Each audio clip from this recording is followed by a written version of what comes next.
circus. It's been called many things over the years: the Royal Circus, the Mud Show, Cirque du Soleil.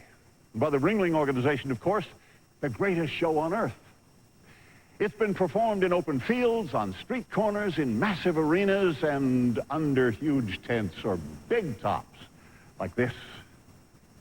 But whatever, wherever, the circus is and always will be an exotic and magical world that speaks to the child in each of us. It's a mysterious world full of excitement and fun, at the same time perverse and enchanting. Tonight, in this special presentation, we'll trace the incredible journey of the American circus over the past 2 centuries. Along the way, we'll take a look at some of the amazing acts and colorful personalities who have made and still make it what it is. From P.T. Barnum to the great Wallendas to Gunter Gable Williams. We'll see how much the circus has changed, yet, perhaps more importantly, how much it has stayed the same as we look back at 200 years of circus in America.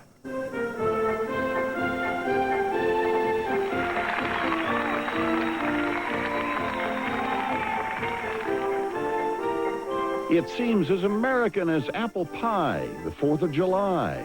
It's the day the circus comes to town.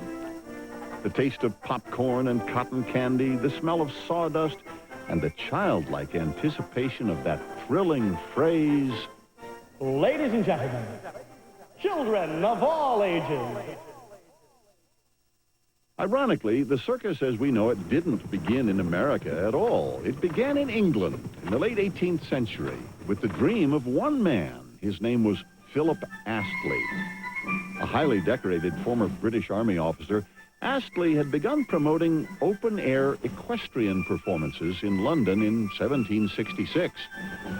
Standing atop his steed, Gibraltar, the strapping 6-foot Astley would ride with one foot on the horse's head and the other in the saddle, waving his sword in the air at full gallop. A magnificent sight for the audience, which quickly followed. Of course, trick riding was not new to England. Since medieval times, audiences had enjoyed exhibitions of fine horsemanship.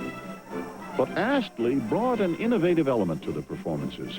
He combined trick riding with other forms of entertainment, and in the process planted the seeds which would eventually grow into the modern-day circus. Philip Astley is simply the father of the circus, is the guy who got the idea. Philip Astley was an equestrian in England in the 18th century. He was not the only one, he was not the first one, but he had the ideas to bring to the show something more than just horses and his own talent. And he mixed into his equestrian performance juggling, rope dancing, tumbling, and clowns who came from the theater. And he made an ensemble of all those elements, which became known as the circus. Although innovative as a whole, the individual elements of Astley's ensemble were not without precedent. As far back as 3000 BC, Egyptian wall paintings depicted acrobats. And in the 2nd century BC, the Romans had featured equestrian acts and exhibited wild animals in the Circus Maximus. Indeed, Astley's legacy was the unique combination of these ancient displays into a single event that earned him the title Father of the Modern Circus. From the moment Astley, his horses, and clowns entered the ring, the modern circus tradition that still endures today was born.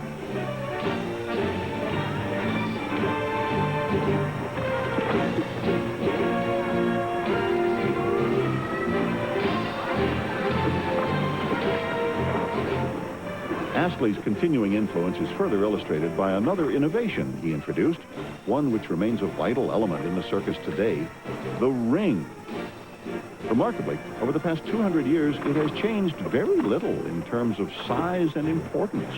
Lieutenant Colonel Astley found out that if he stood on the back of a horse in a ring of roughly 42 feet in diameter, centrifugal force at that distance would allow him to stand on the horse.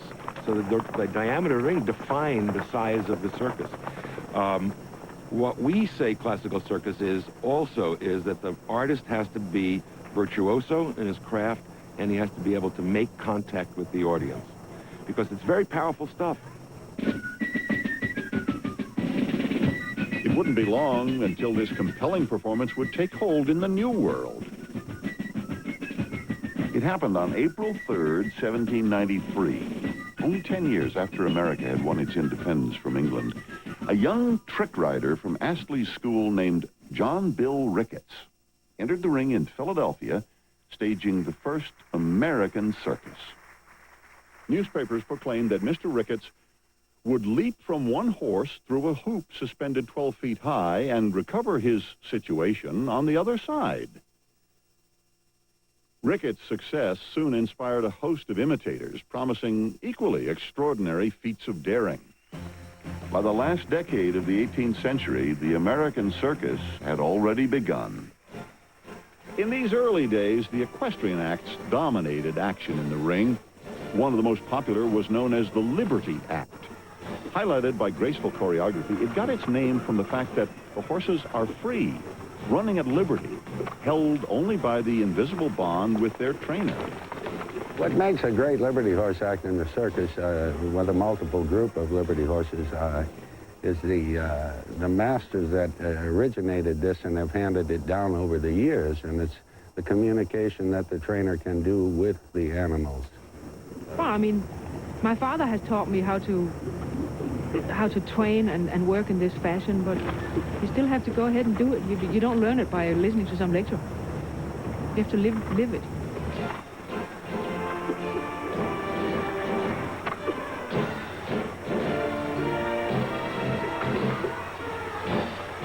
Contrary to what some believe, Ricketts was not the originator of the Liberty Act.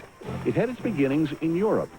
But for Ricketts and ringmasters of generations to follow, the act would become an enduring circus tradition.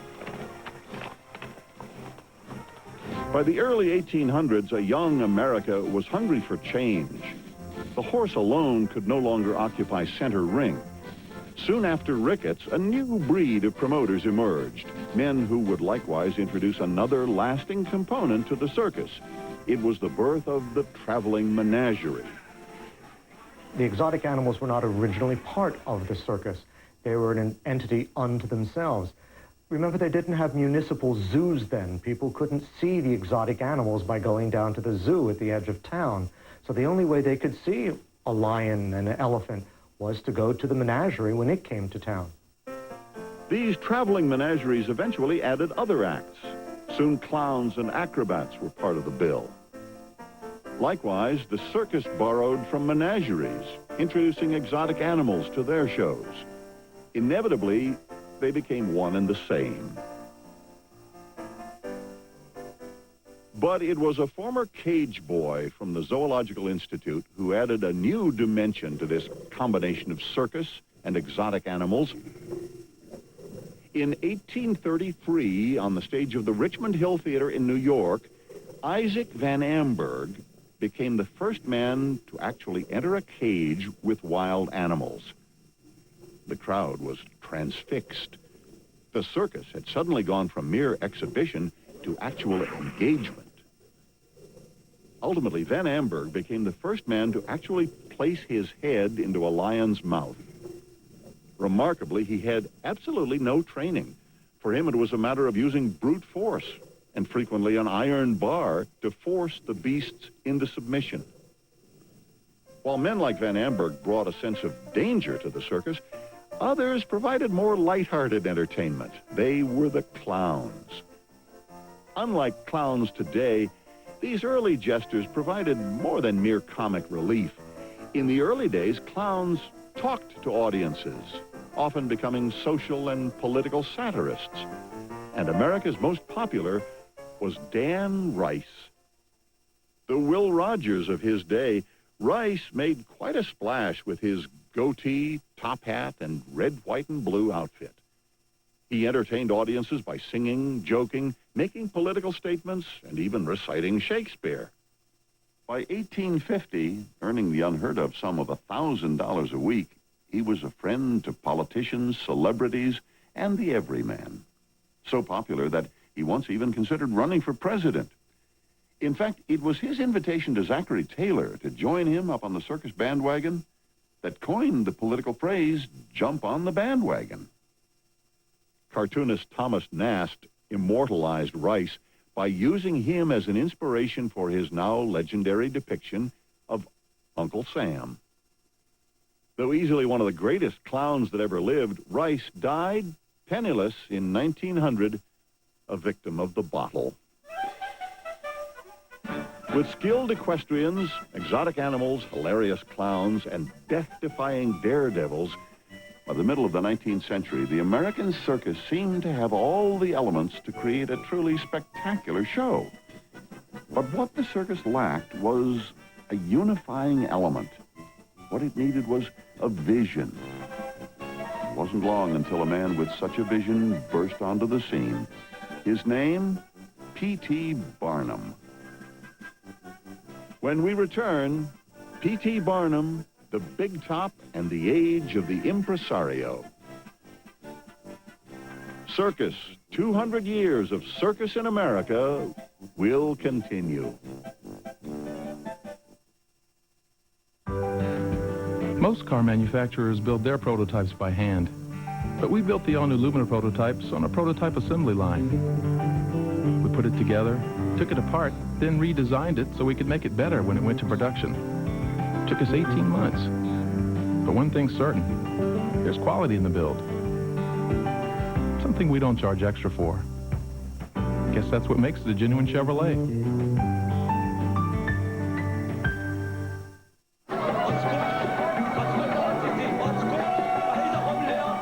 صاحبي انا مقلق امرتني الاداره نجعل جميع الكمبيوترات يتصلوا ببازياتهم انا ما نصنعش الصواريخ واش حكيتي مع ابيهم في الموضوع؟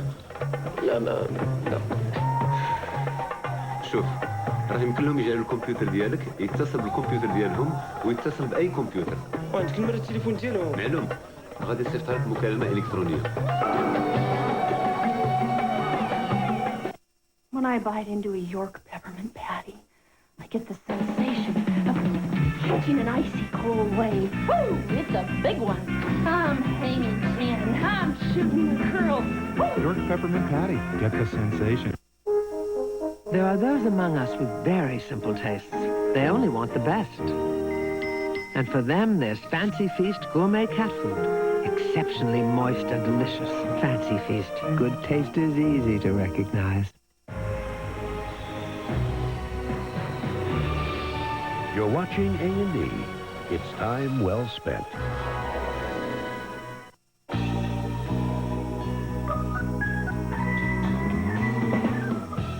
With sheer energy, you're ready for anything, because you're never quite sure where the day is going to take you. Sheer energy from Legs goes wherever you need it to. It's strong, it's sheer, it's beautiful. And with sheer energy, you'll have the energy you need once you get to your next destination. Sheer energy from Legs. It's amazing how far you can go in a great pair of pantyhose. I know women love professional hair care products, but not the high price. I tell them, buy Tresemme. Tresemme gives you salon beautiful hair without the salon price.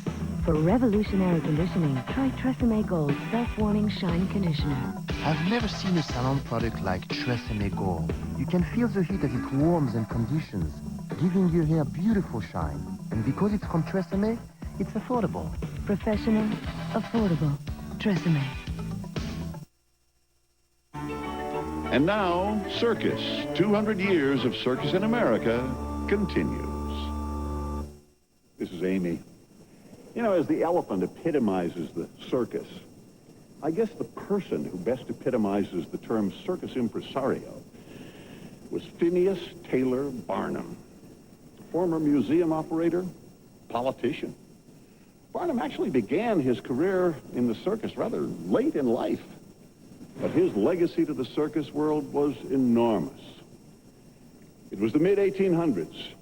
Communications and transportation had led the American public into an age of discovery, and Barnum had a sense of just what the country wanted.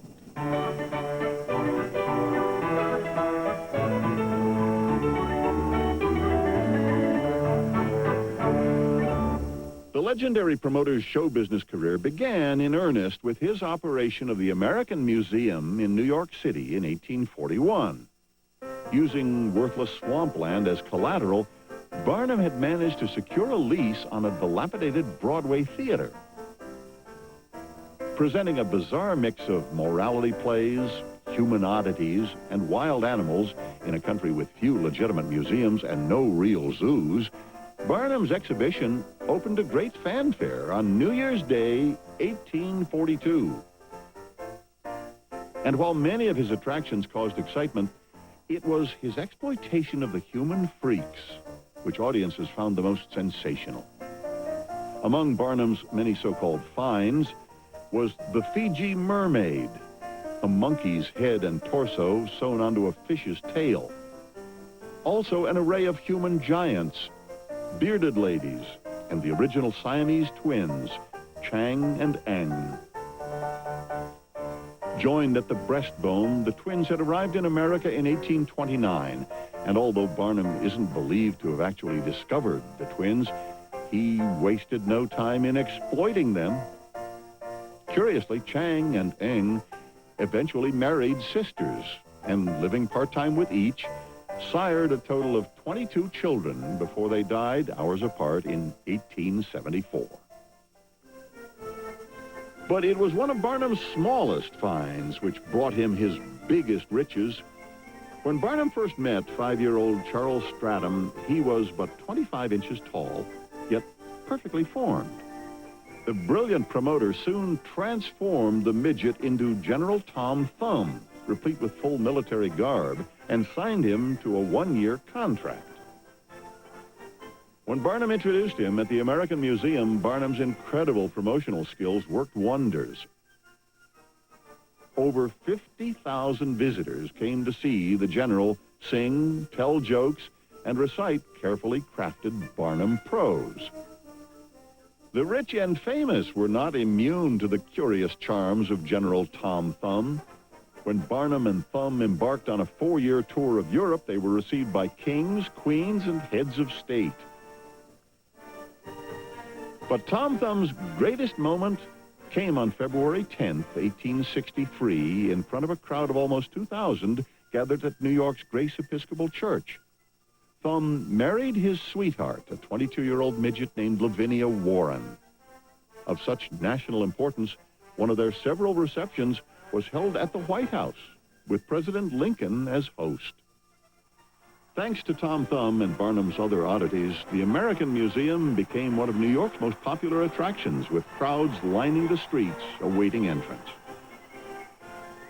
One Sunday, it was so packed and the lines were so big outside, he tacked up a sign by an exit door which said, "To the egress."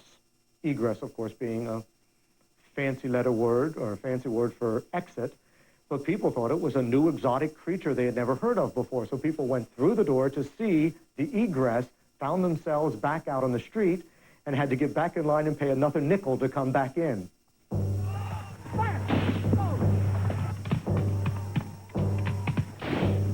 But it wasn't to last. In the midst of the Civil War on Thanksgiving Day, 1864, the museum was firebombed. Many believed it to be a rather pointed protest of Barnum's staunch abolitionist views. Unable to divorce himself from show business, Barnum was lured into the circus in 1871 at age 61 by two moderately successful circus operators, William Coop and Dan Costello.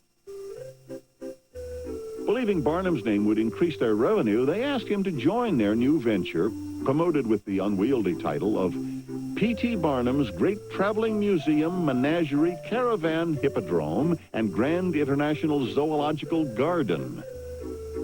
They soon found that it was Coop's contributions as much as Barnum's which would lead to their success, as well as fundamentally change the American circus. In 1875, Coop introduced a second and later a third ring to the show, thus allowing multiple performances to take place simultaneously.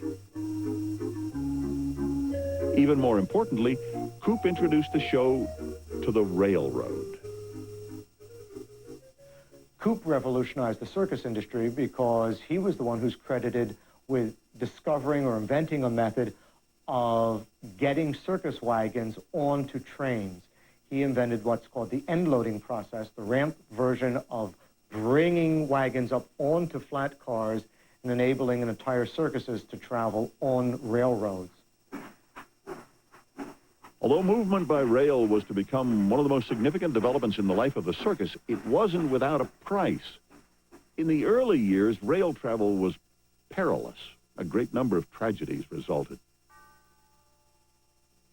Transportation was only one part of the formula necessary to take the circus to a new plateau.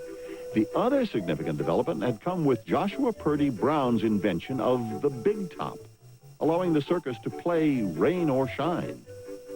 Now they could move the circus anywhere in the country, and all they needed was a flat, grassy spot, and they could erect their tent, give their performance, take their house down, and move it on to the next town that night.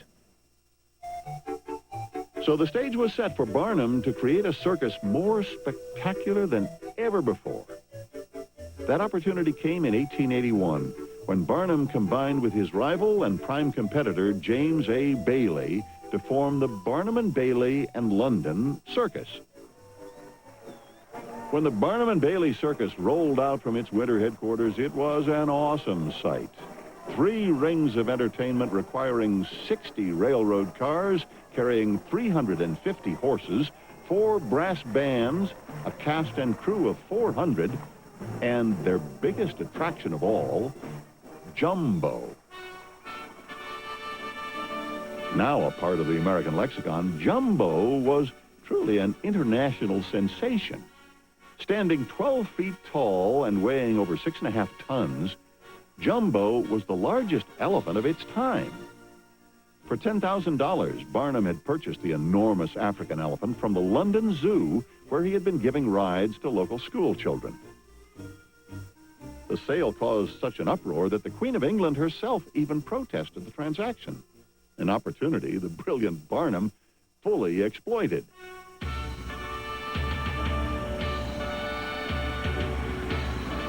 Arriving in New York on Easter Sunday, 1882, Jumbo was paraded down Broadway in a gigantic crate pulled by 2 teams of horses. The public went wild. In his first 6 weeks on tour, Jumbo grossed over $300,000. But for all his legend, Jumbo's circus career was short-lived. In 1885, the huge pachyderm was killed when struck by an oncoming train.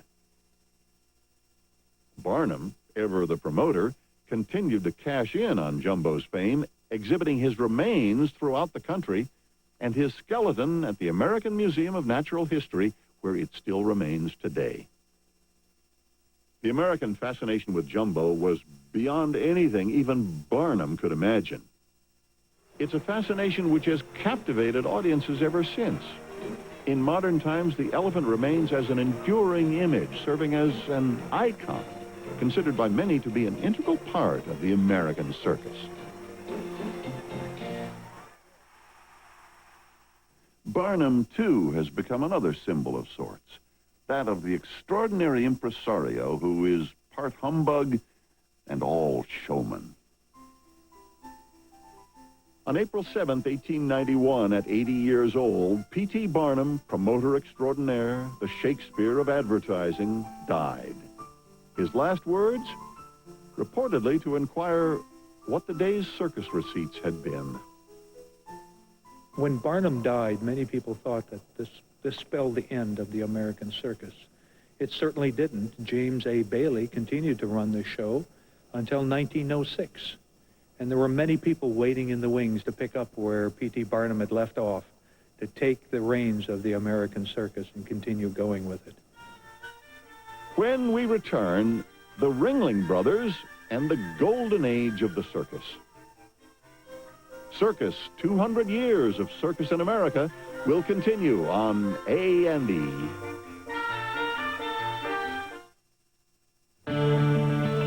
It will not cure the common cold. It cannot erase the deficit. It won't improve your memory or your love life. It's a car. A new car. It's coming soon. It's the new Cavalier. And it's all you need. How much do you pay for a minute of long distance? 75 cents? 79 cents? 80 cents a minute. I don't really know. Well, now Sprint introduces a whole new way to save on long distance. Every evening and all weekend long, a minute is just 10 cents. It's that simple. For 10 cents, huh? Piece of candy. Cheaper than sending a postcard. 10 cents a minute. I wonder why no one ever thought of that before. Call now for 10 cents a minute and get up to 100 minutes free. What's the matter, son? I'm kind of worried about a package I sent out for Mr. Jones. Cup of coffee? Well, sending out that package is a big responsibility. Jones knows you'll come through. Hard work, faith, trusting each other. That's what it's all about. Besides, in over 20 years, FedEx has never let me down. What if I didn't use FedEx? Well, then, you're dead. Next time, use FedEx. Hit the lights on your way out. The A&E special presentation, Circus, will continue after these messages. For real store selection, value, and convenience, you can't beat Plaza Camino Real for a little family shopping, or even a lot of family shopping. And there's a good selection of great food to keep you going. Oh, and watch your price. For real value, join the Real Value Club, where you play, we pay. You could win cash, prizes, and more every time you shop. And we're close, too. I-5 at Highway 78 in Carlsbad. Plaza Camino Real. There's no question the Lincoln Mark 8 is an extremely well-equipped luxury coupe. And even though other luxury coupes can be equipped with many of the same amenities, there's still a considerable difference. In other words, with the Mark 8, you'll feel exhilarated, not spent. Lincoln Mark 8. Drive everything else first. And now, Circus.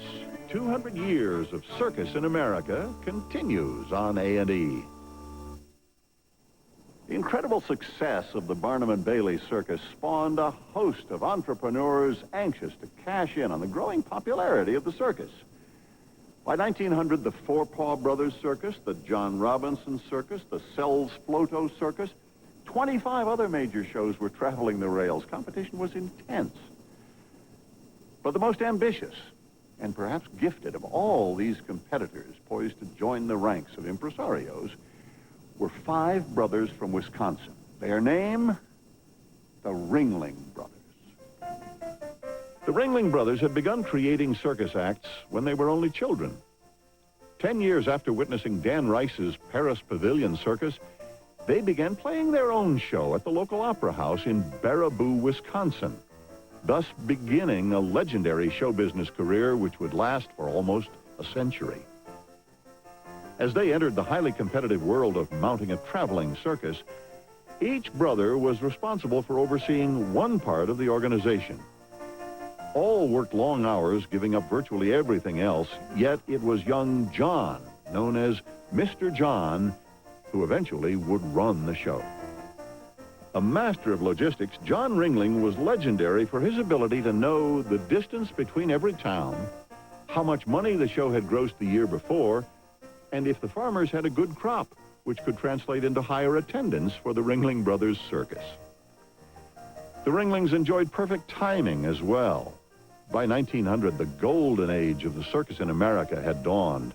The country finally had a form of entertainment which appealed to all, rich and poor. With an average ticket price of only 10 cents, anyone could see the show. The circus during this time had tremendous followings because the people that went to the circuses, this was like a national holiday to them.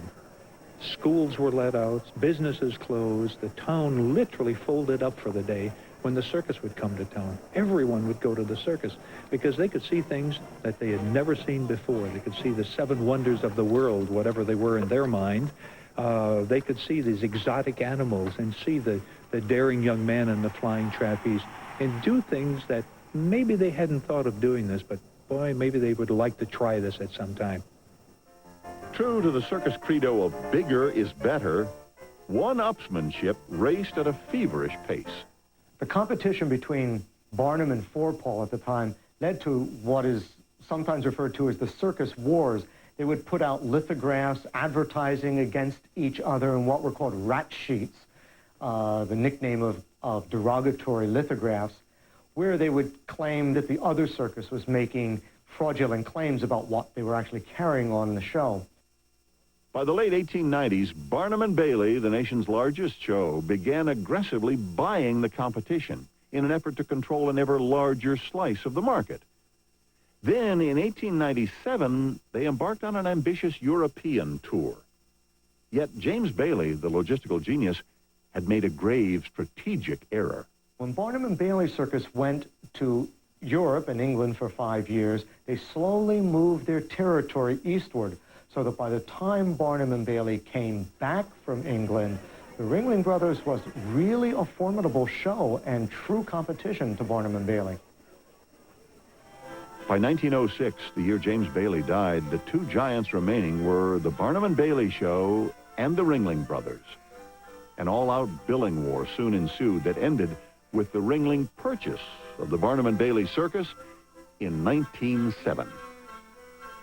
After traveling separately for a few years, the consolidated Ringling Brothers and Barnum and Bailey combined show debuted in 1919.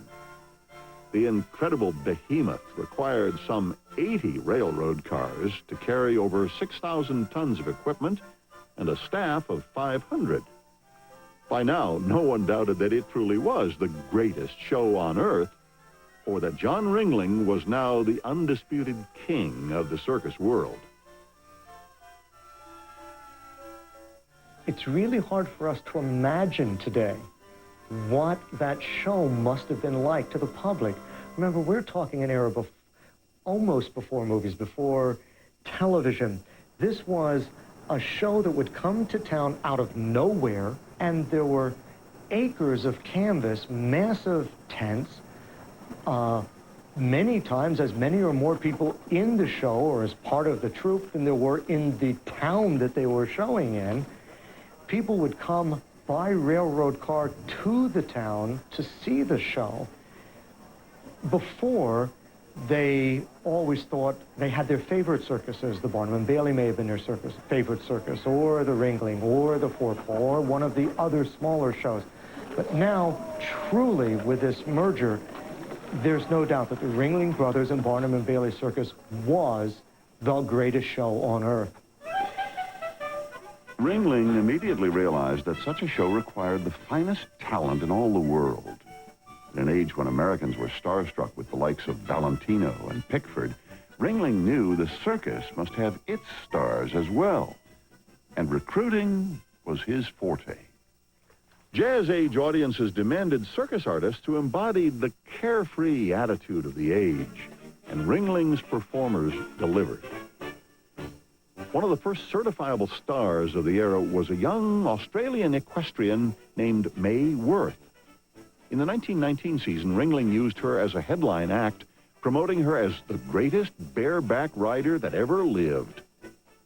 Galloping around the ring atop her favorite white Arabian steed, Worth won the hearts of circus audiences throughout America.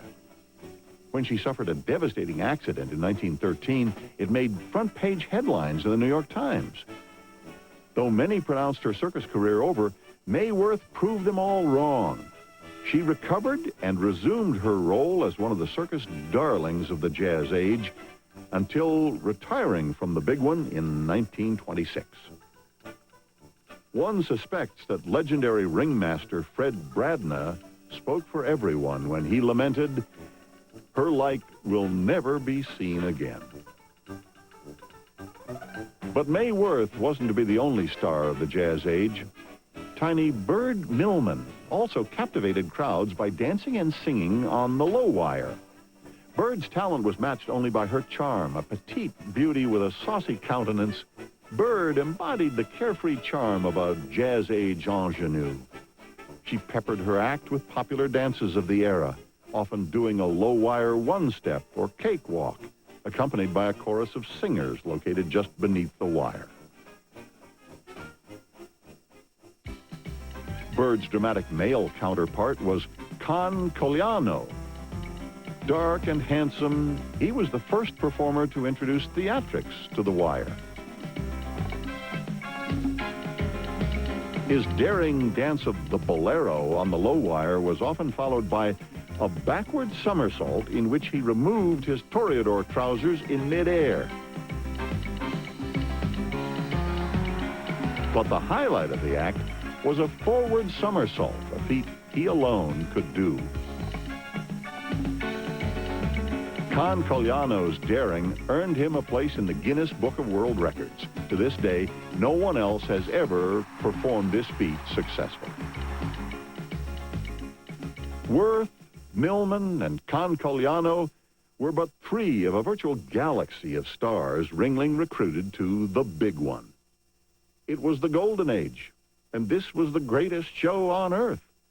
John Ringling wanted even more, and for his biggest draw, he turned to Lillian Leitzel and Alfredo Cadona. He was king of the flying trapeze. She was queen of the air. Together, as Leitzel and Cadona, they mesmerized audiences and each other. Of all of John Ringling's stars, the petite, charismatic Leitzel was top of the card. Dubbed La Merveilleuse, she embodied the excesses of the era, commanding her own private rail car and a salary of $1,000 a week. Leitzel was Ringling's greatest investment, but well worth it. So stunning was her act that the audience hushed as the drums rolled, and vendors stopped barking. Every eye was trained on the Alfredo Cadona was equally stunning on the flying trapeze. He was the show's biggest male star, almost equal to Leitzel's drawing power. The handsome flyer, a daring trapeze artist who could successfully execute the double, the 2.5, and finally the triple somersault with incomparable grace and perfection. Here we go. 1, 2, 3. Alfredo is now the only living person who can do this dangerous feat. In 1928, having reached the pinnacle of their careers, Leitzel and Cadona were married. Performing their daring acts for the Ringling Brothers, Barnum and Bailey Circus, their stardom was of mythical proportions, their marriage torrid. But their storybook romance was not to last. Performing in Copenhagen, Denmark, Leitzel suffered the fate every aerialist fears. Alfredo Cadona always protected Lillian Leitzel. He was always with her. Even when she was performing, Alfredo Cadona would dress up as a roustabout, stand under her rigging in the event that she would fall, and he could break her fall. But on July 20th in 1928, Alfredo Cadona was not under Lillian Leitzel, when the swivel that was used in her arm flanges crystallized, and she fell to the ring below. She was taken to a hospital where she died 2 days later.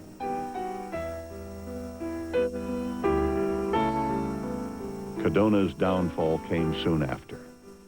Just 5 years after his beloved Leitzel fell to her death, Cadona suffered a career-ending injury. By this time married to his former partner, Vera Bruce, Cadona spent several aimless years on tour with Bruce, but the marriage was not to last. In 1937, Alfredo Cadona, the handsome and daring young man on the flying trapeze, sealed his tragic fate. While in the office of a divorce attorney, he shot and killed Bruce, then turned the gun on himself. The circus had suffered yet another tragedy. In his suicide note, he wrote, "I have no home, I have no wife to love me. I am going back to Leitzel, the only woman who ever loved me." The title King of the Flying Trapeze would live on, however, the grace and daring Cadona brought to the trapeze would be carried on by other trapeze artists.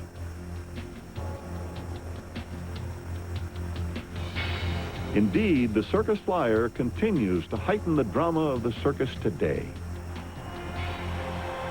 Of all the acrobatic acts in the circus, the aerial acts are the most magical. They bring life to the oldest dream of humanity, which is that the man can escape Earth attraction, man can fly.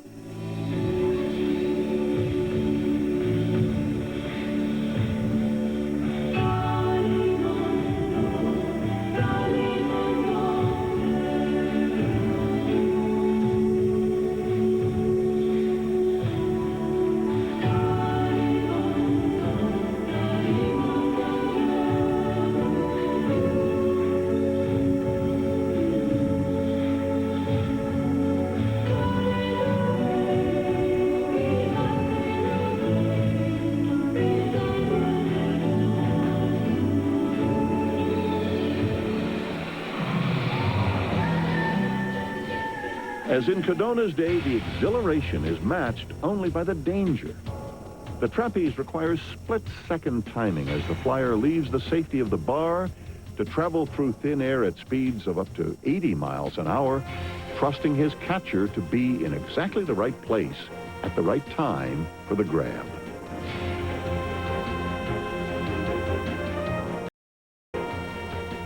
The feeling trapeze is one of the best ones. Really, that's why I think it's called the flying trapeze. It's that to some point you're in the air, you have nothing around to help you, and then you have to go from one point to the other one by just using the energy of flying, really. Leitzel and Cadona had helped take the circus to a new high. By 1930, many believed the American circus had reached its pinnacle. It was America's most popular entertainment medium. Yet, like the rest of the country, they couldn't imagine the hard times ahead. When we return, Weary Willie helps a Depression-era America. When Circus, 200 years of circus in America, continues. It will not cure the common cold. It cannot erase the deficit. It won't improve your memory or your love life. It's a car. A new car. It's coming soon. It's the new Cavalier. And it's all you need. The chef spent years perfecting the chicken piccata. You could spend as long getting a table. Introducing Cafe Classics, new from Lean Cuisine. The specialty of the house, now at your house.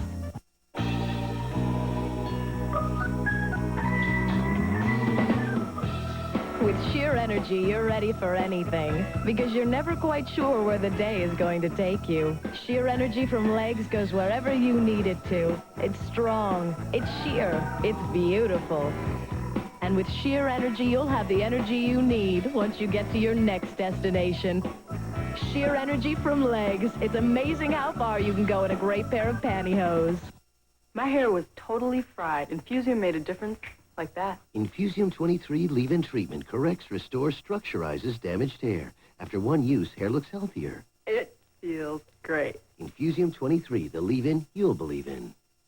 Kate, I thought you were home with a bad cold. Oh, but now I feel better. Did you take Sudafed for your stuffy nose, chlortrimeton for sneezing? I only took Comtrex. Extra strength Tylenol for headache, Robitussin maximum strength for your cough? For a cold, why take all these when Comtrex does it all? It's common knowledge that the simple act of petting a dog can make people healthier and happier.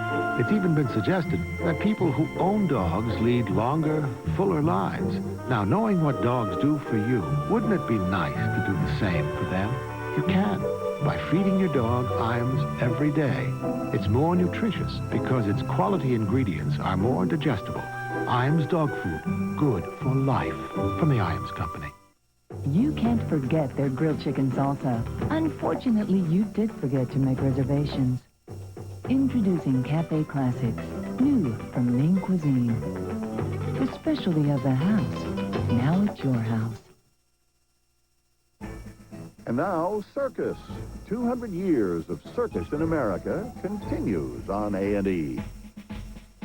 The graceful beauty of Bird Millman, Mae Worth, and Lillian Lightsoe had perfectly complemented the light-hearted spirit of the Jazz Age. But by the 1930s, the world had been transformed by war and economic depression. Now, Americans turned to the circus as a way to escape the darkness brought on by these catastrophic events. They were looking for a bolder, more heroic form of entertainment. Entertainment that reflected the times. And once again, the circus came through. This nation is asking for action, and action now. During the Depression, the circus suffered along with the rest of the world.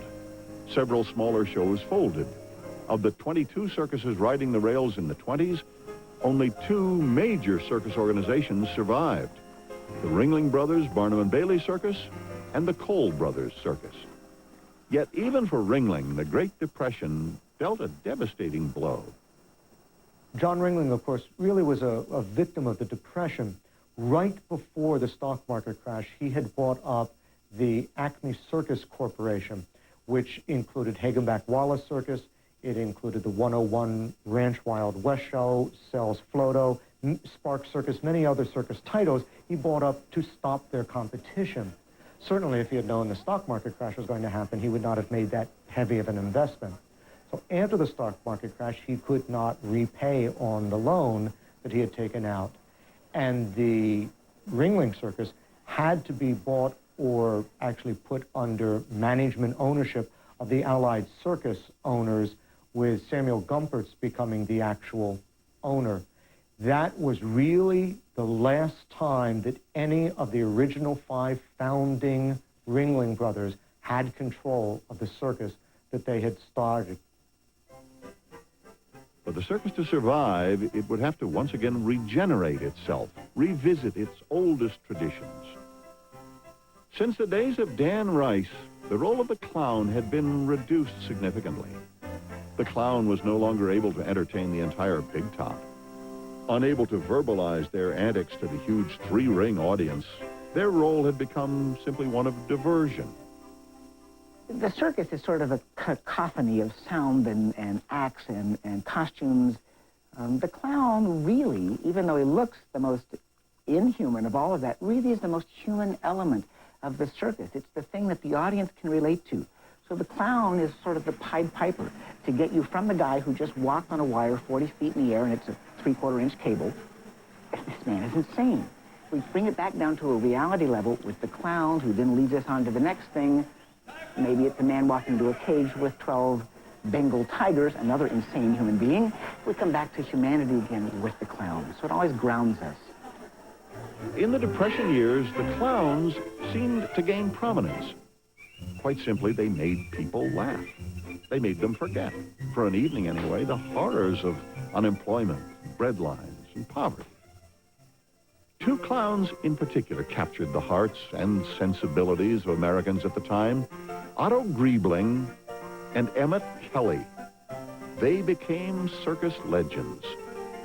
Jackie LeClaire worked with both. Well, Otto Griebling, I think, when it comes to actual clowning, for small detail up in the audience and in the ring, was probably one of the finest clowns that ever lived. He had a technique of pantomime that I don't think anyone else ever really touched. There were a lot of other clowns that were very good too. Emmett Kelly, of course, became famous, but Otto really didn't quite hit that. But Otto was beautiful. I learned a lot from Otto Griebling. He liked me and taught me a lot of his little things to use in the ring and stuff. I used to try to emulate him, but I could never be no Otto Griebling, I'm sure of that.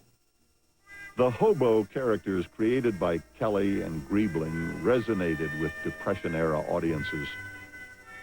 Weary Willie became, in a sense, a symbol of the Depression, and ultimately one of the best-known clown characters in the world.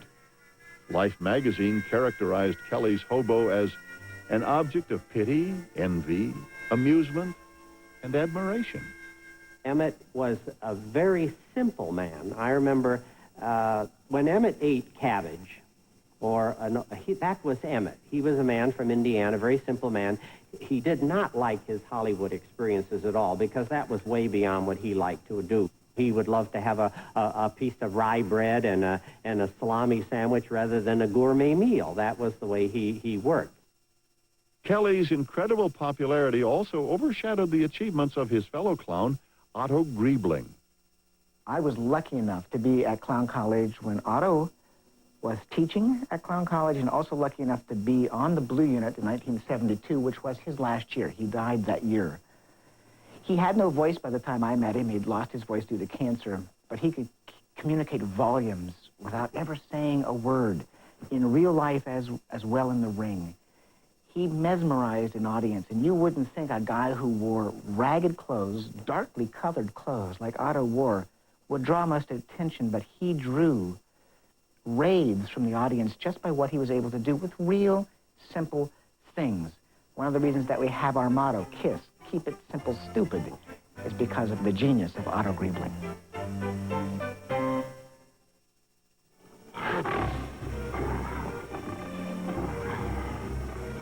While Kelly and Griebling allowed Depression-era Americans to forget their troubles, another performer helped them regain a sense of confidence. In the early 1930s, Americans came to know Clyde Beatty as the world's greatest animal trainer. Running away from home to join the circus at age 17, Beatty's circus career had begun modestly, starting as a cage cleaner with the Howe's Great London Circus.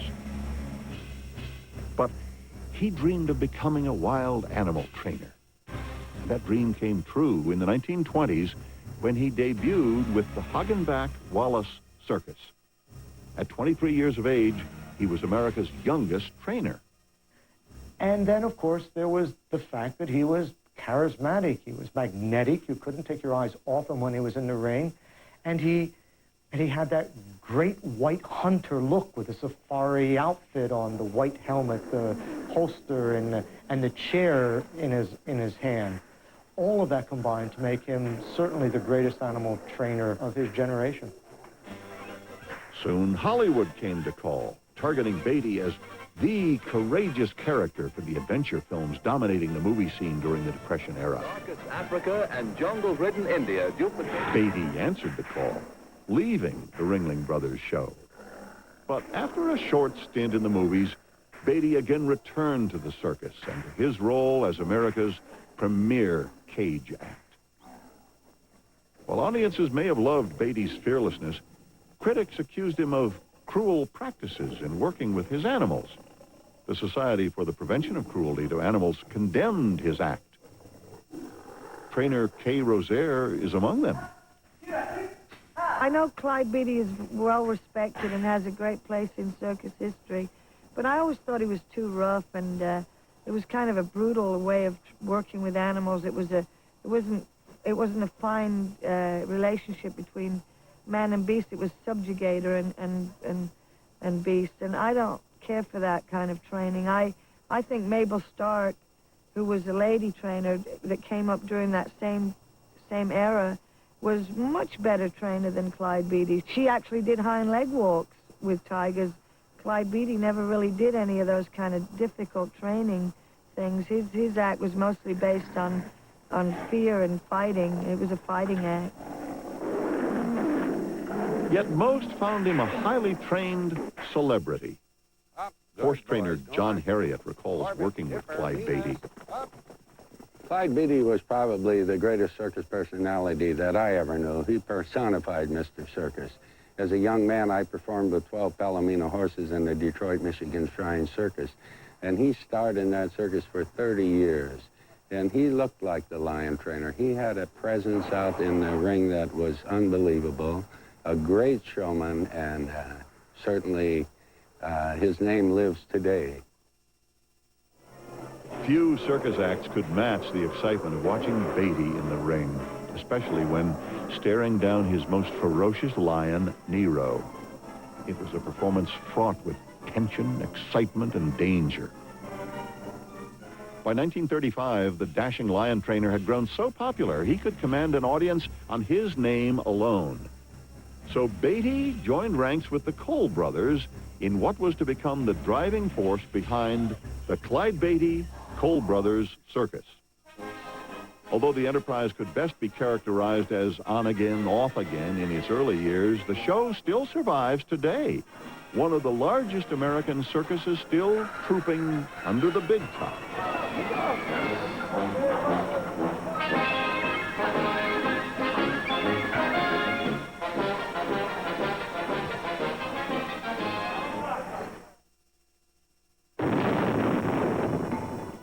Clyde Beatty's act brought a sense of high drama to the circus, but it was another breed of performers who provided the death-defying thrills. They were the daredevils. Always hugely popular with thrill-seeking Americans, they became an increasingly important element in the circus in the mid-1930s. Perhaps the most famous act of the era was the human cannonball, and no one did it better than the flying zucchinis. The first actual human projectile had been introduced in 1879. Hugo Zucchini revived the human cannonball, an act achieved by pushing compressed air out of a tube or cannon, ejecting the high-flying daredevil some 70 feet up in the air to a distance of over 100 feet at speeds of almost 80 miles an hour.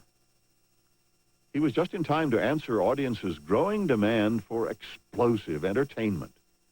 By 1934, the Zucchinis had perfected the act so as to allow Hugo and his brother, Victoria, to be shot out of the cannon simultaneously. When asked how it felt, Zucchini once said, "Oh, I used to be frightened. Now it's nothing when I'm shot out. The jar knocks the breath from my lungs, it comes back on the way to the net, and when I hit the mat, it's knocked out again. It's nothing."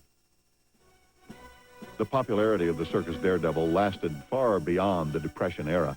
Even when audiences weren't faced with the impending doom of a world war, they still wanted to see death-defying acts of the circus daredevils. Today, daredevils of one kind or another continue to be a mainstay of the American circus, an ideal forum for real people to perform unreal acts.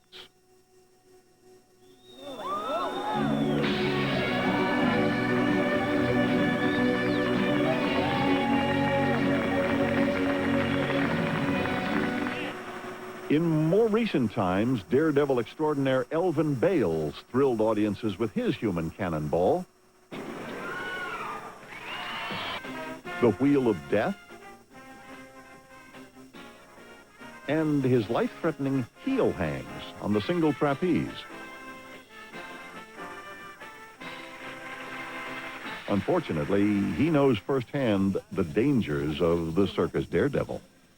In 1987, I did a special Christmas show in Hong Kong. I was doing the trapeze, the motorcycle on the high wire, and the cannon act. And I was doing the cannon in the tent. I set the cannon up. I shot the dummy out twice. The dummy was fine. Then the next day, I got in the cannon, and I got shot out. And the next thing I know, I was going over the airbag. And there was nothing I could do. And I saw the ground, and I said, gee, I think I probably used a bad word. But there's really nothing you can do. You can't go longer, you can't go shorter, so I just did my rotation, and I hit the ground. And I busted my back and my legs, and what happened was the dummy had gotten wet. It had rained on Saturday, and it soaked up about 10 to 15 pounds worth of water. And when we put it in, we didn't realize it because it's very heavy. It's 170 pounds, so I didn't know that it had gained the weight. So when I set the trajectory for the cannon, I set it for the extra weight that the dummy had gained. So therefore, I went further than I should have done. And that's what happened to me.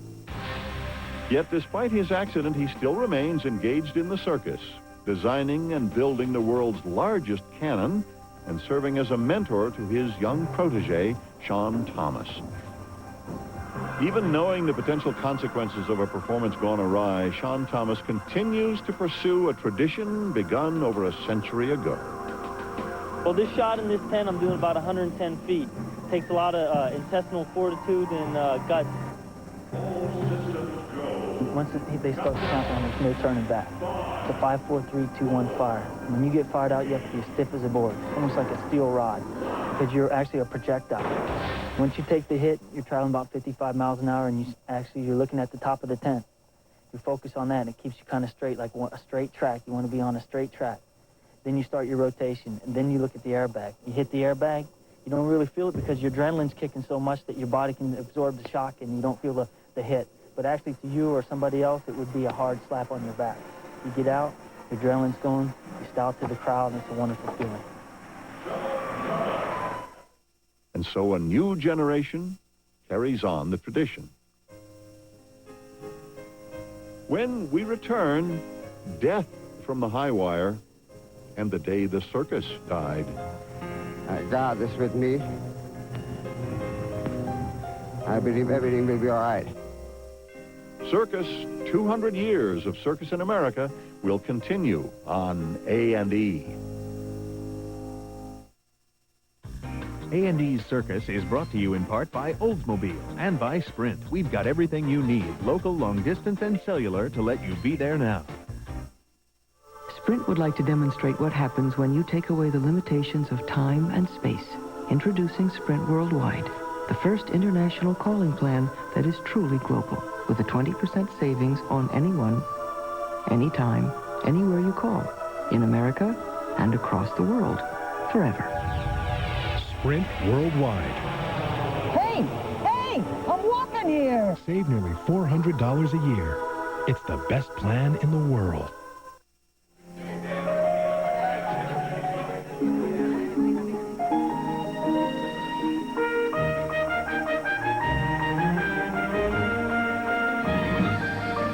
When something fresh comes into your life at the exact moment you're ready for it, it's not coincidence. Aurora by Oldsmobile. See what happens when you demand better? Aurora.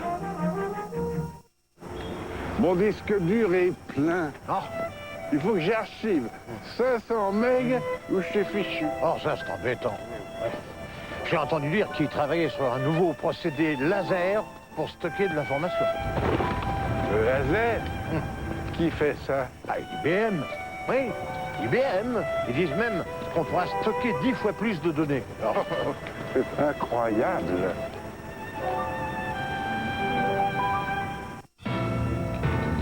The A&E special presentation, Circus, will continue after these messages. The time to save on quality furniture is now, and the place is Arnold's. This weekend, everything is on sale with savings up to 40% on Thomasville, and you pay nothing until the year 1996. No down payment, no monthly payments, no interest. Or take an extra 10% off for cash. Thomasville, Stanley, Lexington, and more. Over $10 million of quality furniture on sale, and you pay nothing until 1996. Through Monday, 9 p.m. at both Arnold's home furnishing centers. I would really like a luxury car, but I can't get past the guilt. I mean, look at this one. It's like owning your own plane. And that sound system. The seat is so comfortable. You get dual airbags and a big fuel-injected V8. The Ford Thunderbird LX. Whoa, that's half of what I thought it was going to be. So I really don't have anything to feel guilty about, right? Hello? Oh, Mom, hi. I was just going to call you, really. And now, Circus, 200 years of circus in America, continues. In the post-Depression era, Americans once again returned to the circus in record numbers. For most, business was great. For the Ringlings, though, the 1940s was a difficult period. John Ringling's death in 1936 had created a leadership vacuum which proved hard to fill. Finally, only after much infighting within the Ringling ranks, the organization got a new president. It was Ringling's 33-year-old nephew, John Ringling North. Now, some doubted his abilities. Some doubted his dedication to the circus. North would prove them wrong. Like his Uncle John, North had a keen eye for knowing what the public wanted. In a move that would have made his uncle proud, he immediately introduced his first bona fide circus sensation, Gargantua, billed as the world's most terrifying creature. The most publicized animal since Jumbo, Gargantua lived up to his reputation. No one, not even his trainers, dared approach the 600-pound creature. The Mighty Ape's popularity soared during the 1940s, a time when circuses enjoyed record profits streaming from America's wartime economy. Business was booming despite the manpower shortage. Everyone pitched in, creating an even stronger sense of community. When you sign a circus contract, it doesn't just have your salary, the terms of agreement, and your job description, but usually at the bottom it also says that you will be generally useful to the show. What that means is that in times of emergency or any time the management really wants you to get to do something you're not contracted to do, they can get you to do that because it's generally useful to the success of the show. However, very soon into the season, all of the troupe becomes part of a large circus family. And it was this sense of family that carried the circus through one of the greatest tragedies it would suffer. The date was July 6th, 1944, just a month after the D-Day invasion. The Ringling Brothers and Barnum and Bailey Circus arrived in Hartford, Connecticut for a 2-day run. It had been a good season, despite doubts that the rationing of waterproof canvas would keep the circus off the road. Paraffin wax seemed to solve the problem. It kept the rain out. But it was also highly flammable, as the circus management would soon discover to its horror. All of a sudden, we heard this crescendo of voices, and somebody right away said, oh, one of the animals must have escaped, because this was at the end of the Wild Animal Act. They had 3 rings of wild animals. And I remember a man named Frank Torrance, a very, very fine aerialist, going over to the sidewall and lifting it up, and we could see in the tent, in our tent, that the whole big top was in flames.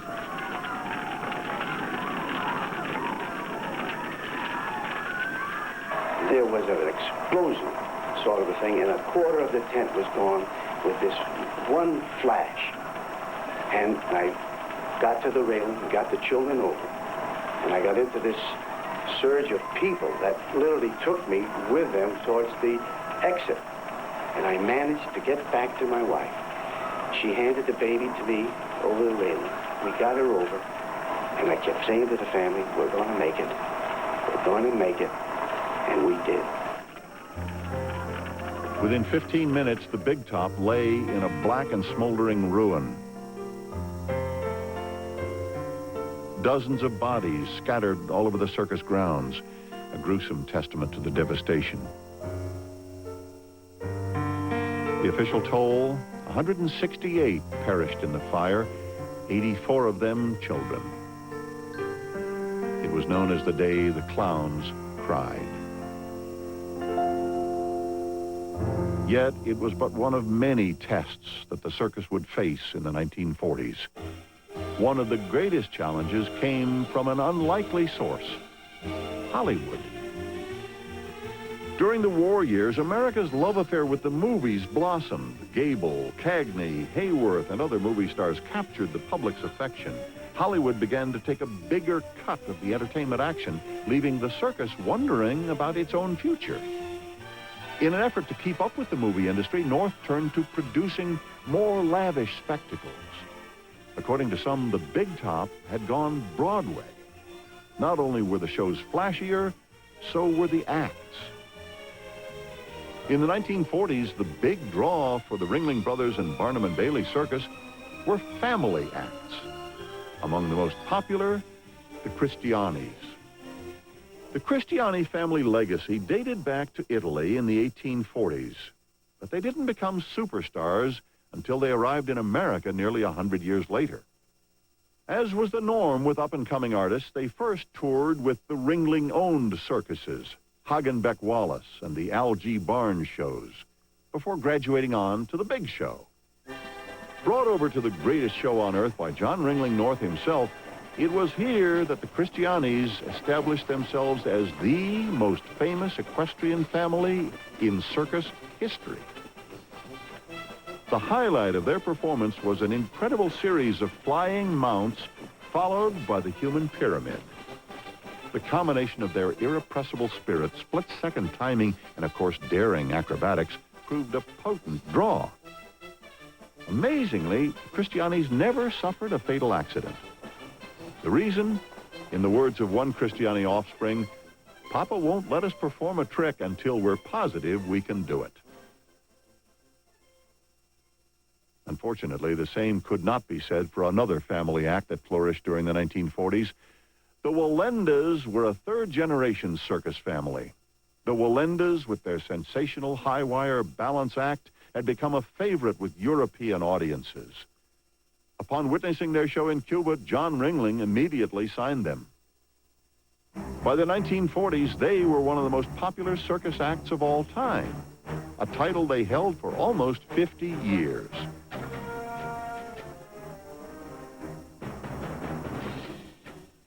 So we came into the building, set up the building, and of course everybody was nosy, wanted to know what we can do.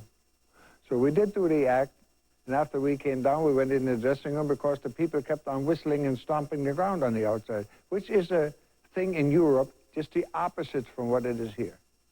When they do this in Europe, you're no good. Just leave, forget about it, take the ringer down and disappear. Over here, we had a 10 to 15-minute standing ovation. Working without a net, they performed incredible feats. High-wire walks, shoulder stands, acrobatics, and bicycle rides. Yet none matched the daring of their most famous act, the seven-man pyramid. If you watch the seven-man pyramid or think about how many people all have to work in one unified action to make this work, and watch the wire as it starts to bend as they walk out on it, and you get the weight of 7 people. That was magic. That's the magic of the circus. But it wasn't to be performed for long. He was a front man, way up in front, the first one out, carrying a pole that weighs approximately 35 to 40 pounds. Well, he made one big, great mistake.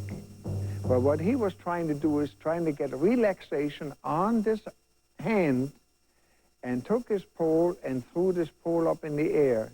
That pole is your lifeline. And when that pole left his hand, the weight from all the people just went down on him and just knocked him right off the wire. On January 30th, 1962, as they were midway through the pyramid, Carl's nephew cried out, "I can't hold on anymore." In one of the circus's greatest tragedies, 2 died and a third was paralyzed. But remarkably, on the following day, Carl Wallenda once again returned to the wire, telling startled performers, "Life is always on the wire. The rest is just waiting." He was a strict pusher. He was a person who wouldn't lay down. You thought he went to sleep or down and took a rest or something? No. He was already thinking about new tricks on the wire. Eventually, he became a solo act, traversing the world, staging ever more elaborate walks. At the age of 65, Wallenda attempted one of his most daring walks as he crossed the Tallulah Gorge in Georgia, a walk of 1,000 feet, a walk most didn't believe could be done. They still talking. All my friends say, "You're really going to work over it?" I don't think about anything else. I have to work now. And so on a windy July day, 1970, in Tallulah, Georgia, Carl Wallenda would make a walk few believed humanly possible. Okay? Yeah. Good? Yeah. What else? Wait a minute. I got some more candy for you. Oh, that's enough. That's enough? Okay, here, wait a minute. Take this along for me. It's the last letter I got. Ah, Hold on. okay. I didn't open it yet. I wanted to read it. All right. Bring it to me the other side. Yeah. Don't do anything special because the next time you won't have anything to do then. Yeah. Okay? Don't worry. God is with me now.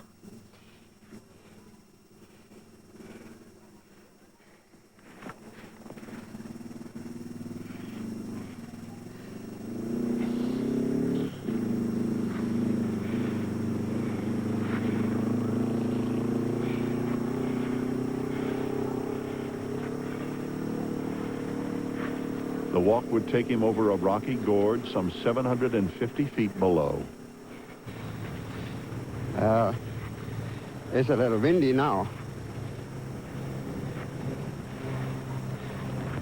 More wind than I expected. God is with me. I believe everything will be all right.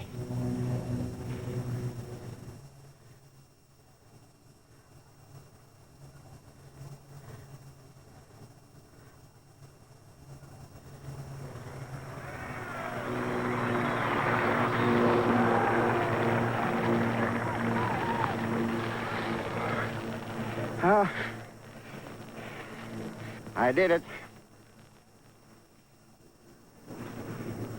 It's my martini time. I have to hurry, otherwise I won't get it.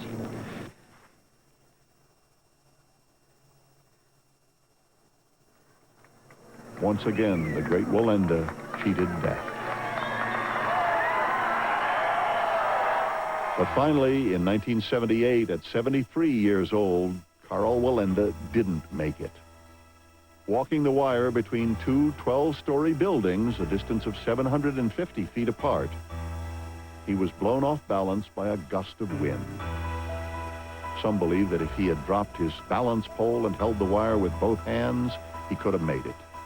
But he didn't, instead falling over 100 feet to his death. One wonders if Karl Wallenda had been 30 years younger, would he have succeeded in making that walk? Well, one thing we know for sure, audiences who saw the Wallendas perform at the peak of their popularity during the 40s witnessed one of the greatest circus acts of all time. But their popularity had come too soon. By the 1950s, the circus was changing. The golden age had clearly come to an end. But as men like John Ringling North struggled to survive, a bold new circus dynasty was ready to enter the ring. When we return, the beginning of a new circus dynasty. Circus, 200 years of circus in America, will continue on A&E.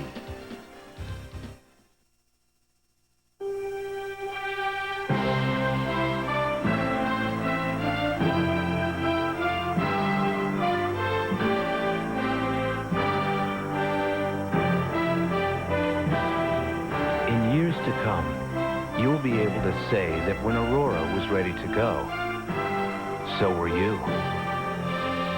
See what happens when you demand better? Aurora by Oldsmobile.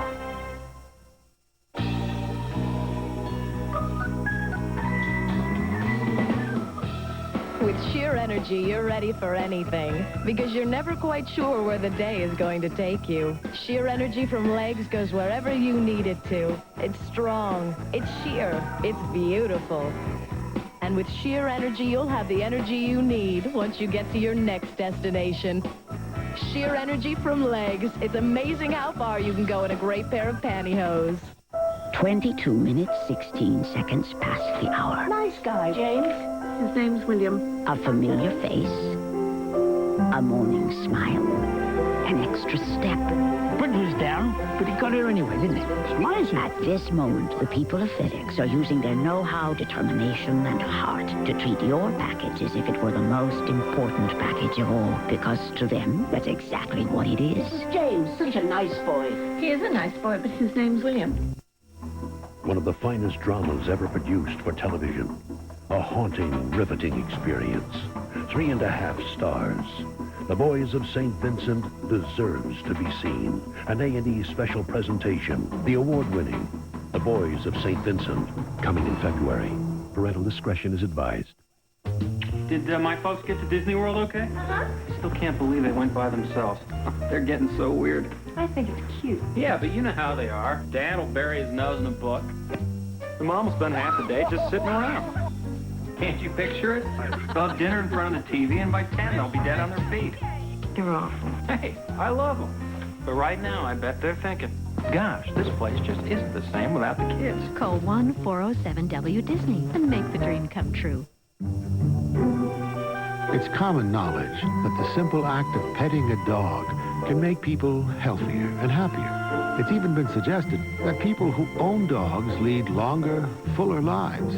Now, knowing what dogs do for you, wouldn't it be nice to do the same for them?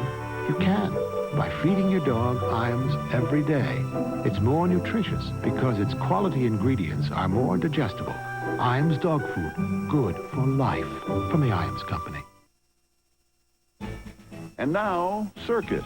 200 years of circus in America continues. According to more than one newspaper, July 1956 marked the death of the circus. Well, those reports were obviously premature, but the 50s did indeed mark a pivotal time. The world was changing in ways which weren't conducive to the health of the circus. Costs mounted. Tastes changed. Television arrived.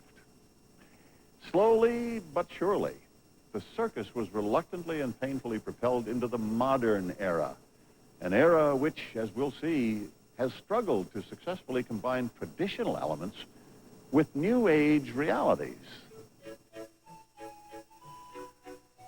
There doesn't seem to be a definitive answer as to when the golden age of the circus ceased to be.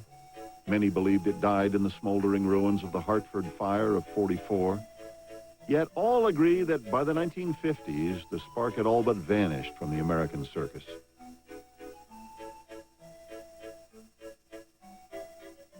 Performances continued, audiences came, yet the circus seemed at a standstill, the creative spirit dampened. The circus was no longer the prominent entertainment medium it once was. Television had picked up where movies left off, stealing its audiences. America's thirst for live entertainment waned.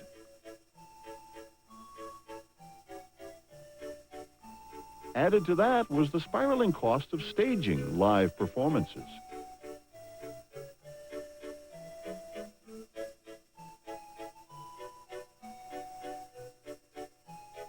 Gone were the days when the circus could simply roll into town, set up a tent in a huge open field, and entertain people. America in the 1950s had gone suburban. It was no longer easy to find acres of land to set up the big top for 1 or 2 nights. Nor was it cheap. Like all circuses of the day, the Ringling Brothers' Barnum and Bailey show was profoundly influenced by these changes. By 1956, little more than a decade after taking over the big one, John Ringling North's own interest in the circus seemed to wane. No longer a young man, he began spending more time gallivanting around Europe and less tending to the big one. This neglect was especially felt in an area of the circus which the Ringling show had always dominated, the discovery of new talent. Although superstars like the Walendas and the Christianis continued to perform in the 50s, there seemed to be a dearth of new superstars on the horizon. With the possible exception of Lou Jacobs. A former contortionist turned clown, Jacobs had actually been with the Ringling Brothers show for several decades before emerging as one of its major new stars. His was a classic case of an overnight sensation that took 20 years to achieve. It was Jacobs' midget car which catapulted him to fame. To perform this routine, Jacobs would contort himself into a toy car, drive it around the ring before emerging, big shoe first, to reveal his huge 6-foot 1-inch frame. Yet it was his face, what clowns call an Auguste face, that was even more memorable. It graced thousands of circus posters and eventually even a U.S. postage stamp. But despite the best efforts of the Ringling performers, the circus itself was in trouble. Quite simply, it had grown too big to operate successfully in the modern era. While North struggled to keep his great white elephant afloat, he received an offer of help from an unlikely source. The man's name was Irvin Feld. A record store owner and rock and roll promoter, Feld saw his star rising just as John Ringling North's was about to set. Feld was a brilliant businessman with a flair for showbiz. Early in 1956, he approached North about managing the show. But North wasn't ready to deal. He still felt he could save the greatest show on earth from financial ruin. He could not. In 1956, the financial problems came to a head when the Teamsters Union tried to organize circus labor. North resisted. His budget simply couldn't handle an across-the-board contract. Under pressure from the Teamsters, North was left with only one choice: to fold the big top. In what became known as the funeral train, the big show folded its tent for the last time and went home.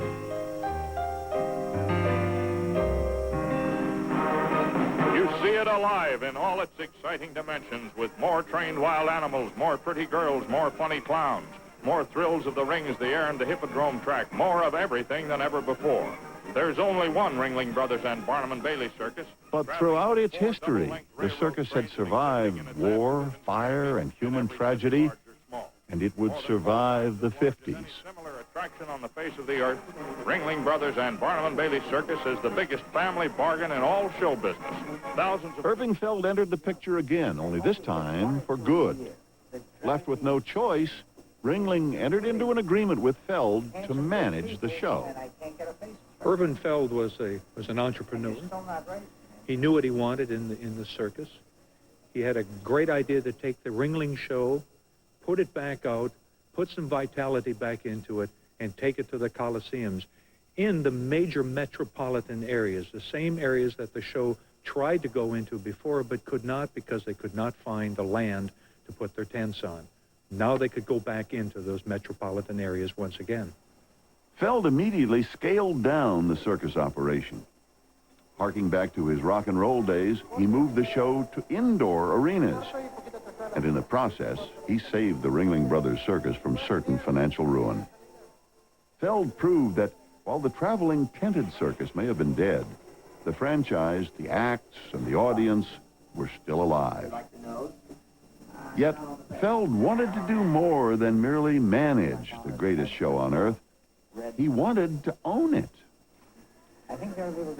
In 1967, Irving Feld, Israel Feld, and Judge Roy Hoffheiser of Houston, Texas, purchased the Ringling Brothers Barnum and Bailey Circus from John Ringling North. But it wasn't an ordinary purchase. It wasn't something that was a deal that happened in an office in Park Avenue. As only in the circus, it was a Barnum-esque sale. The sale took place in the Coliseum in Rome. With two baby tigers looking on, the deal was signed by all parties, and the Ringling Brothers Barnum and Bailey Circus left for the first time the Ringling hands and went into non-Ringling hands.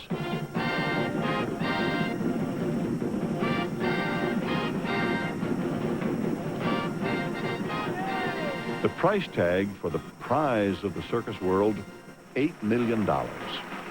A bargain when one considers that only 2 years later, Feld would sell the circus to the Mattel Corporation for $50 million. Then, more than a decade later, buy it back for less than half that amount. Feld possessed showmanship and business savvy, a winning combination for a circus impresario.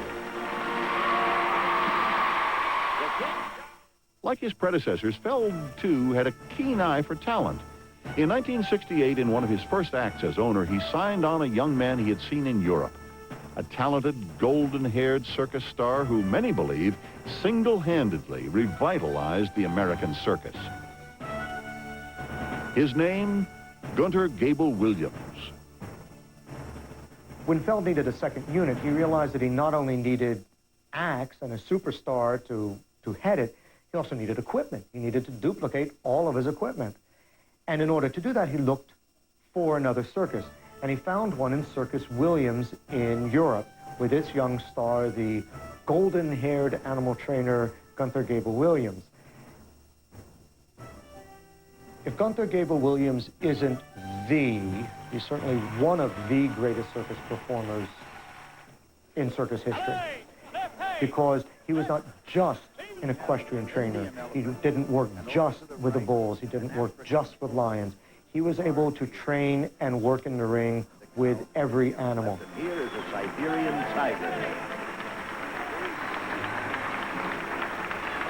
Every night, Gable Williams proved he was more than the man who could tame the wild beasts.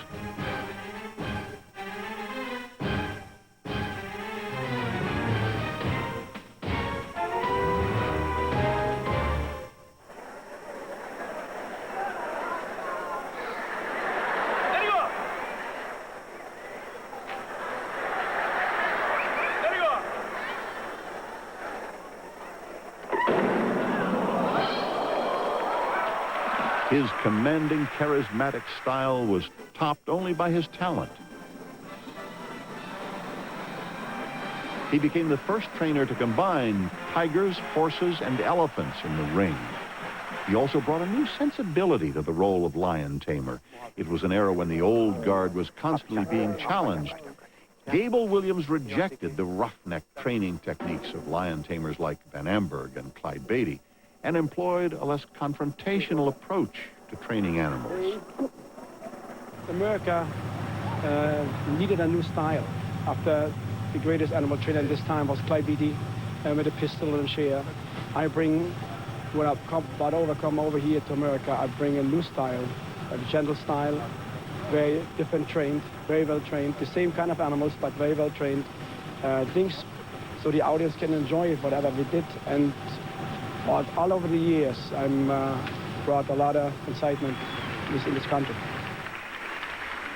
Many people felt that before the arrival of Gunter, that the circus was just kind of moving on a horizontal plane. It was kind of flat. It just didn't have any excitement to it. His charm, his charisma, his excitement was just infectious to the rest of the circus. The pace of the circus picked up. The presence of Gunter Gable Williams sparked a renaissance for the big show. Following Feld's death in 1984, control of the circus was passed to his son, Kenneth. It was clear from the very start that Kenneth possessed the same showbiz flair as his father. Feld is always striving to come up with bigger and better spectacles. And he isn't beyond applying a little Barnum humbug in order to see that happen.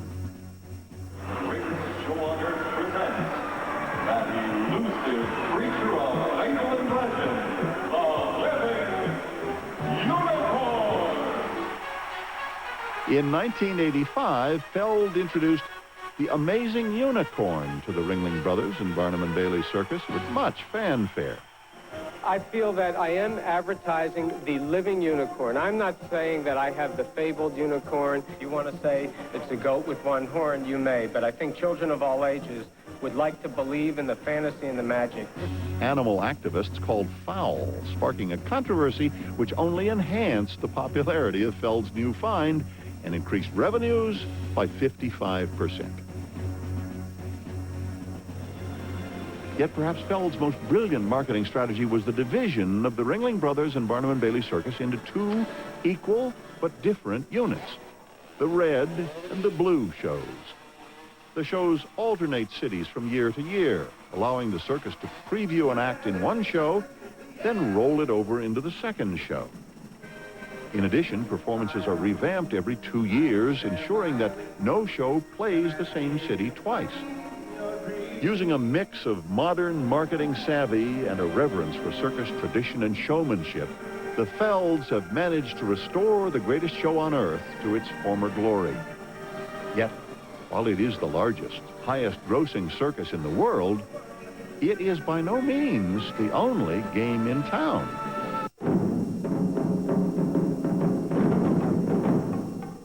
When we return, a look at the state of the modern circus in America. As Circus, 200 years of circus in America continues. Tak se snažím sehnat ten nový operační systém Chicago. Pořád odaluji jeho uvedení na trh.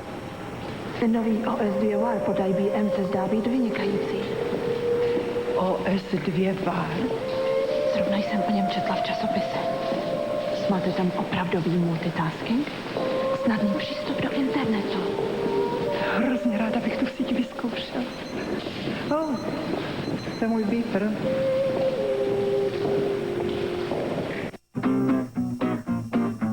We paint the new Chevy Blazer in a highly automated paint application facility.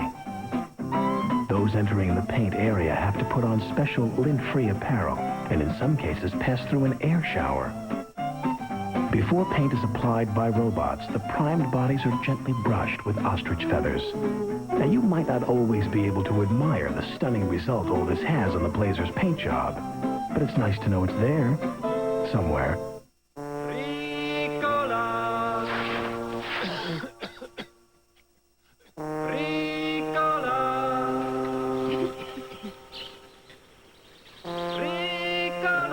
Pleasant-tasting Ricola is blended from organically grown Swiss alpine herbs and other natural ingredients. Ricola, natural herb cough drops from Switzerland. Now available and sugar-free, naturally.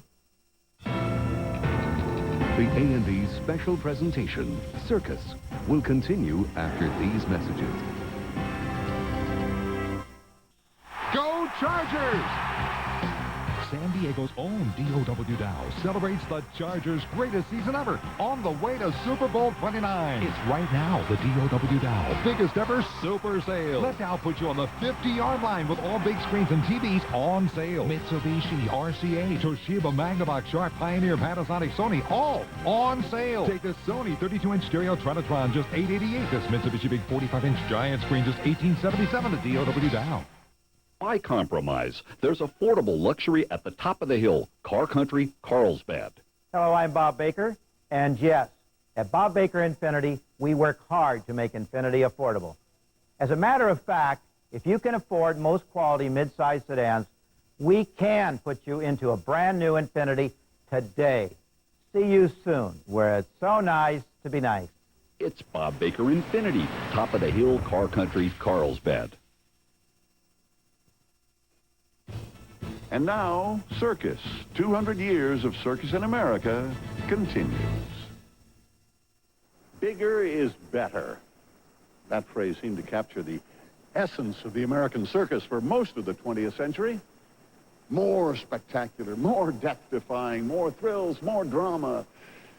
The success of the bigger and better Ringling Brothers and Barnum and Bailey show in the 70s led to a new age for the American circus.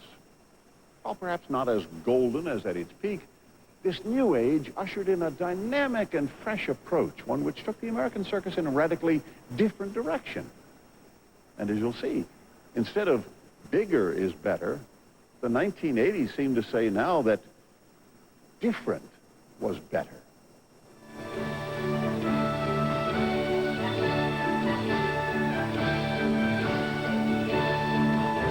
Ironically, Ringling's move from a tented circus to large arenas created opportunities that gave new life to America's smaller circuses in the 70s. By 1975, over 26 circuses were once again performing throughout the country. Unable to compete head-to-head with the big one, they played 1 or 2 days in the small towns and rural communities that Ringling could no longer entertain. Increasingly, they chose to emphasize their unique approach to the circus arts. While some gravitated back to the more stereotypic American circus of the 30s and 40s, offering up a return to the big top, the smell of fresh sawdust, and the lure of danger, others chose a more radical approach. One of the most successful emerged in 1977. The Big Apple Circus. During the early 70s, Big Apple founder Paul Binder had traveled throughout Europe as a street performer.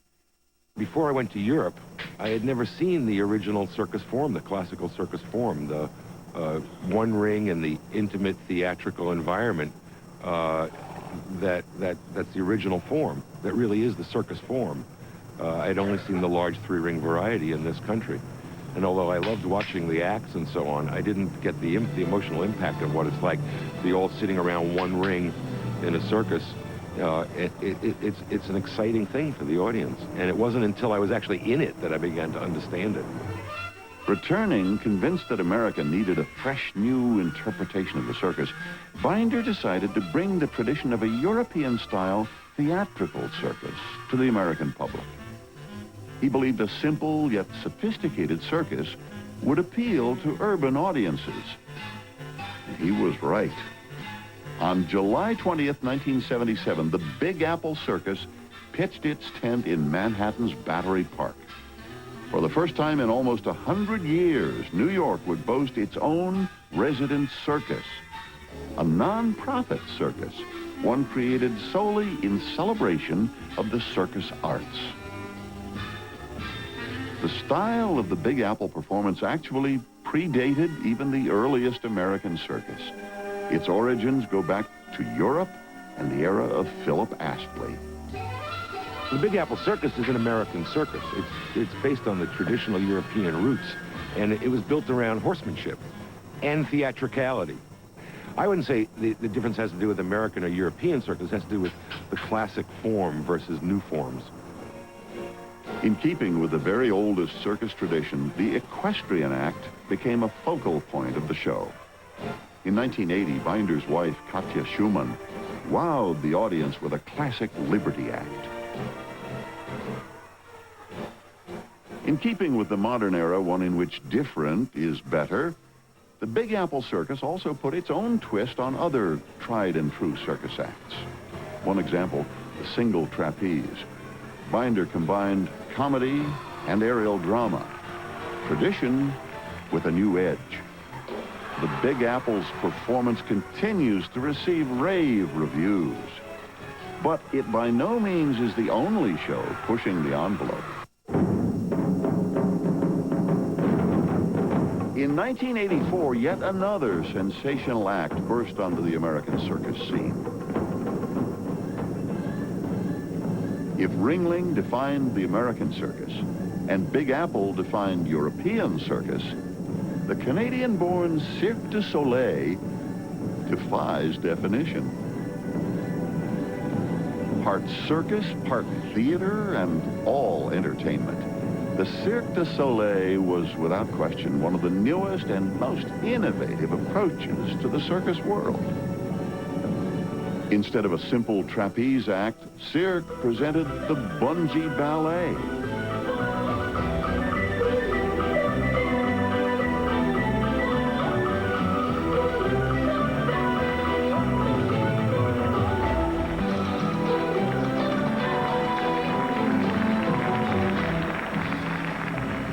Rather than traditional music, a 10-piece band performed a fusion of rock, jazz, and new age, live for every performance.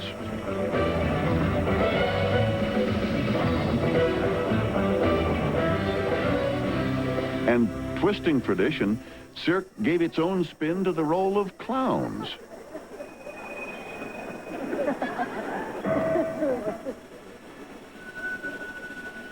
Cirque du Soleil is kind of kicked out of a couple of key elements that have been traditional in circus, North American and European. One is the ring master, the master of ceremonies. In my case, the red clown is used to working with the white, which is the traditional element of ringmaster that had developed into the white clown. We don't have that here. We do use a security guard, so we're using Danielle as a form of white. We're dealing with a theatrical form of clowning, which is quite prevalent in Europe, but is something fairly new in regards to North American circus. And I think it's just started.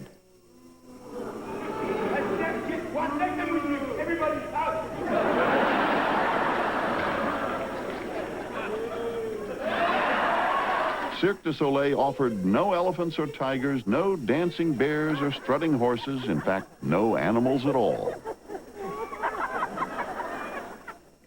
Clearly, the Cirque du Soleil was unlike any circus before, which is exactly what its creators intended. Of course, one always comes back to the fact that it has to be entertaining, and it has to be entertainment. And no matter if you think this is a journey, whatever journey, or whatever experience, or whatever development, it's actually nothing if it isn't entertaining. With all these innovations, the Cirque du Soleil generated doubts of whether it should even be considered circus at all. I'm not that sure that the Cirque du Soleil is a circus. I think it's a great variety show. They don't have the essence of the circus, a ring, or horses for that matter. Their popularity is they are completely in the trend of the times. It's the MTV of the circus, if you want. Everybody's idea of true circus is very different.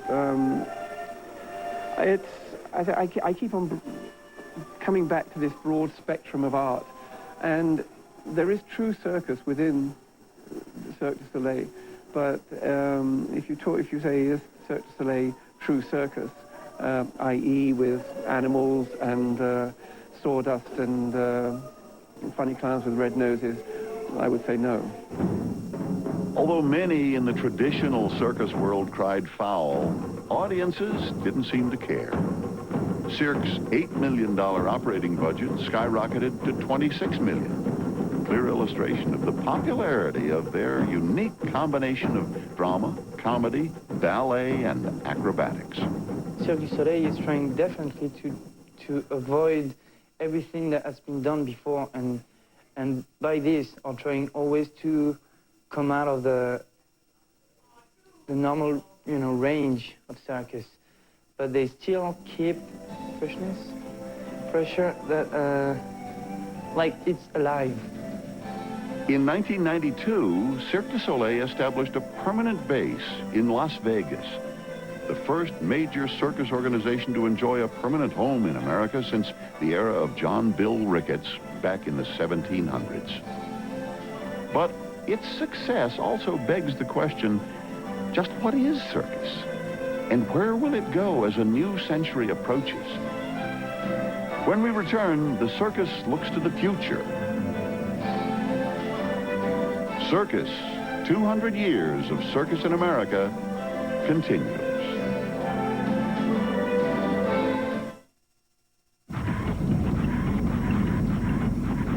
Before we introduced the all-new Chevy Blazer, it was thoroughly tested. We're quite pleased with the results.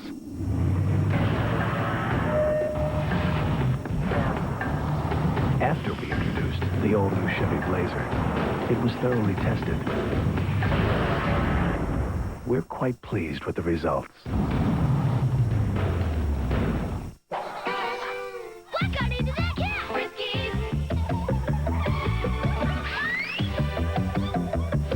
Cats love the great taste of Friskies, and it's filled with energy-producing nutrients to bring out the Frisky in your cat.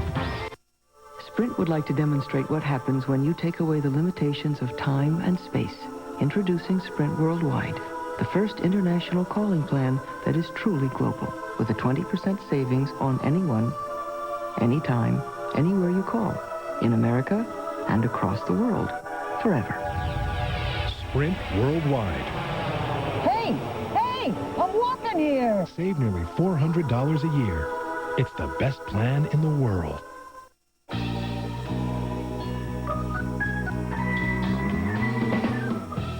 With sheer energy, you're ready for anything, because you're never quite sure where the day is going to take you. Sheer energy from Legs goes wherever you need it to. It's strong, it's sheer, it's beautiful. And with sheer energy, you'll have the energy you need once you get to your next destination. Sheer energy from Legs. It's amazing how far you can go in a great pair of pantyhose. A&E, the top of the most honored networks at the 16th Annual Cable Ace Awards. The best movie on cable, Cracker. The best director, Andy Wilson. The best actor, Robbie Coltrane. The best documentary series on cable, Biography. The best stand-up comedy series on cable, Caroline. The best in drama, documentary, specials, comedy, and performing arts. A&E is all aces.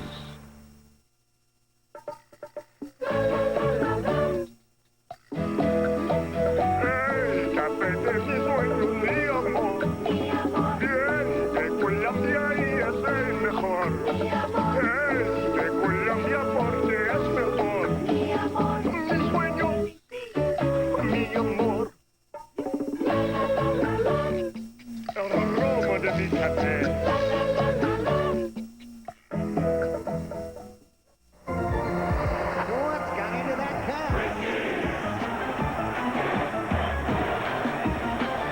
Cats love the great taste of Friskies, and it's filled with energy-producing nutrients to bring out the frisky in your cat.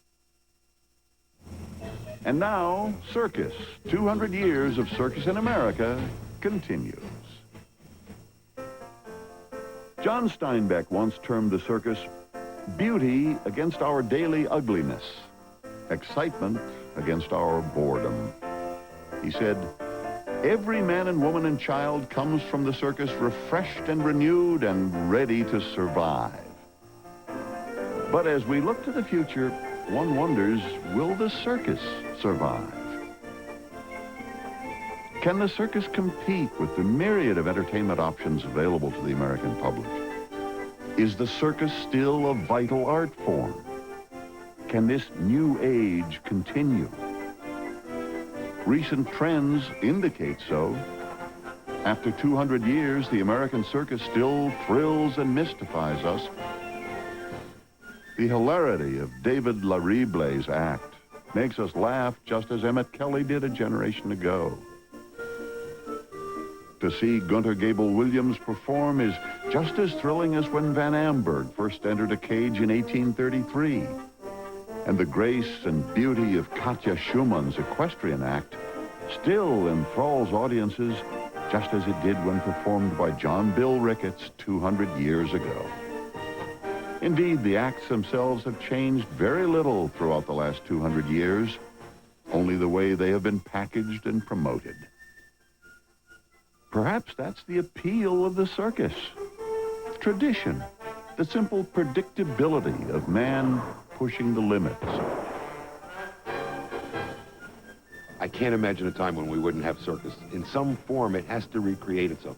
There is a real need for this form of entertainment, a very basic need. It's a nonverbal form. It speaks to our fears and our hopes and our highest aspirations. And so it's a necessary thing in our lives. It's replaced the great tribal rituals. And it's a live entertainment, it's a breathing form, and it's a living form. As long as there are children, as long as there are people that want the circus is going to be here. It might change its form. It might take a little different twist. It might go in a little different direction. It's going to be here. The circus will always be with us.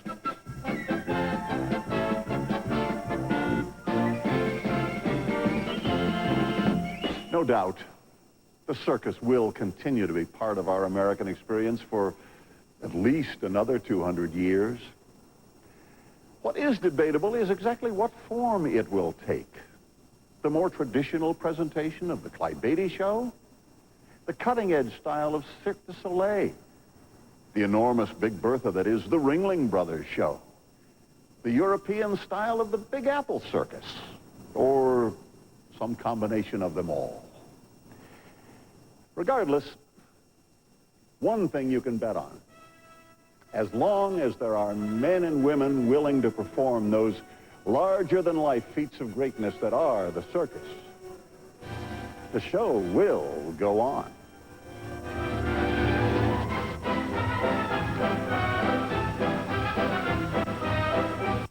Now you can own Circus, 200 years of circus in America on video cassette for only $29.95 plus shipping and handling. Call 1-800-423-1212 for this 2-hour special.